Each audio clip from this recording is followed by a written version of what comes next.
لقدام، علشان نفضل نقول دايما زي حتى ما بنتي الصغيرة دايما تقول تحيا مصر تحيا مصر تحيا مصر.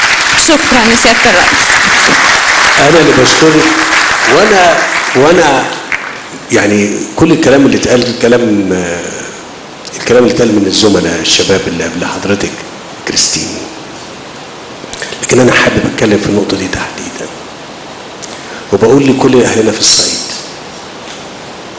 لكل أهلنا في الصعيد، مش من المروءة على أهل الصعيد الجدعان إن حد يخش يأذي أهلها، قلت أهلها ما قلتش هو مين، ويقتل أو يعتدى عليه وأنتم موجودين.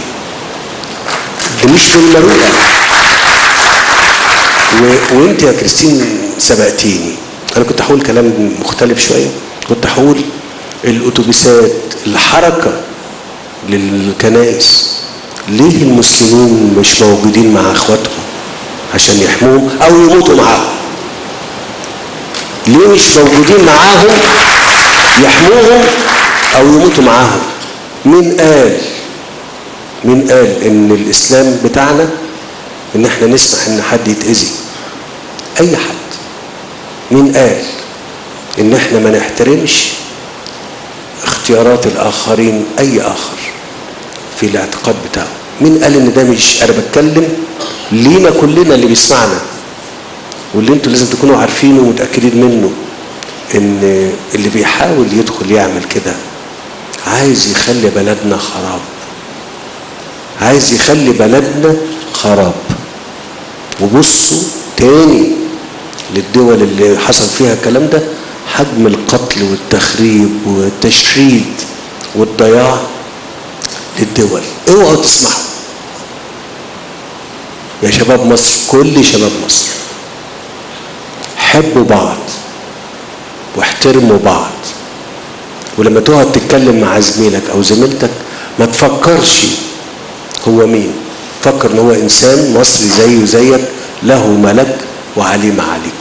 لو احنا وصلنا ان احنا يبقى الزرعه دي جوانا والفكره دي جوانا بدون تمييز. يعني ايه بدون تمييز؟ صدقيني التطرف بيبدأ من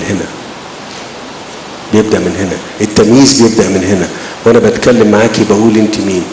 لا، المفروض ما اقولش انت مين، انا اقول دي شابة مصرية وده شاب مصري، وما يفرقش معايا. والمفروض لو احنا عندنا، شوف الكلمة اللي هقولها، لو عندنا رقي ديني حقيقي، رقي ديني حقيقي لما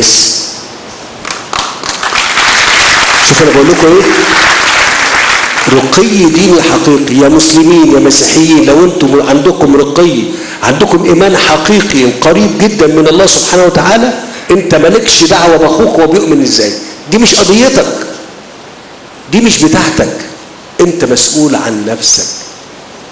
هيقول لك انت عملت ايه، اذيت مين، ساعدت مين، بس فانت مالكش دعوه انت ايمانك ده بتاعك، ده علاقه بينك وبين ربنا. فارجو على كلام اخت كريستين او بنت كريستين يعني اقرب، لا، انا بقول لكل اهلنا في الصعيد والله لا يجوز لا في الصعيد ولا في غير الصعيد ان حد يقرب من حد واحنا موجودين. عيب. انا مش بتكلم على وزارة الداخلية.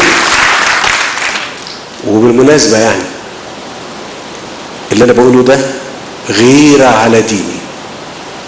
غيرة على مين؟ على ديني، لان ديني بيساء لي بالاساءة للاخرين. ديني انا لما اعتدي على الاخرين انا بسيء للاسلام. اسمعوا الكلام وقعدوا وذاكروا وادرسوا زي ما انتوا عايزين، وهتعرفوا ان الكلام اللي انا بقول عليه ده حقيقي، وانا ما بزيفش كلام. ما تأذوش الناس وتعتدوا على ارواح الناس وتفتكروا ان انتم ممكن تكونوا بتنصروا دين. ده انت لو اسأت له معنويا ده لا يليق والله انك انت تأذي اخوك معنويا، يعني تجرحه. انت خليك في حالك، خليك انت تبقى كويس بس.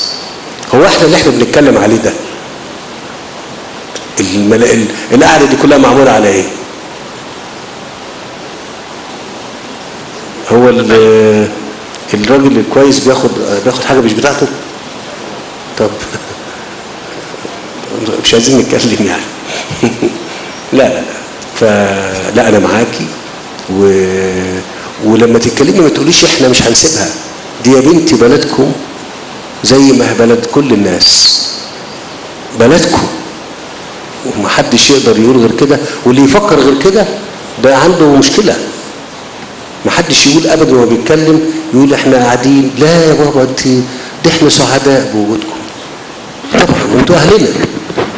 أنا حقيقي يعني فعلا كل ثقة ويقين في كل كلمة يعني حضرتك بتقولها لنا، وده حقيقي يعني ده شعور وصل لنا، وعشان كده بقول لحضرتك احنا فعلا صامدين مش هننهزم أبدا، لأن دي حرب هدفها يعني مصر، ودي فعلا بلدنا واحنا بنحبها وهنفضل نحبها دايما مهما حصل. واحنا لازم نحبها ونحبكم، واللي عنده مشكلة في دي يراجع نفسه. شكرا جدا يا فندم لحضرتك.